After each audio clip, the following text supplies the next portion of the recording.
روز قیامت اللہ تعالیٰ کے سامنے ایک ایسا بندہ بھی ہوگا کہ میری اپنی ایک ذہن کی ایک کیفیت ہے، ایک ذہن کا میرا ایک سمجھ لیں کہ ایک خیال ہے، اللہ تعالیٰ میں تو 5 نمازیں بھی پڑھتا تھا، میں لوگوں سے حسن سلوک بھی کرتا تھا، والدین کی خدمت بھی کرتا تھا،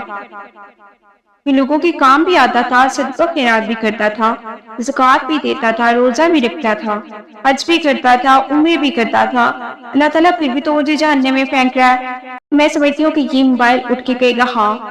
تو جو رات کو 1.5 گھنٹہ پورے دن کے بعد موبائل استعمال کرتا تھا اور 1.5 گھنٹے کے لیے تو فحاشی دیکھتا تھا، جو نامحرم خواتین کو دیکھتا تھا، جو تو ناچ گانا دیکھتا تھا، یہی جہنم کے اندر تمہیں لے جائے گا۔ تو آپ کے سارے روزے، زکوٰۃ، حج وغیرہ سارا ضائع کر دے گا۔ یہ اتنی خطرناک چیز ہے، یہ انسٹرومنٹ اتنا خطرناک ہے، اللہ کی قسم یہ جہنم کے اندر اس کا غلط استعمال آپ کو لے کر چلا جائے گا۔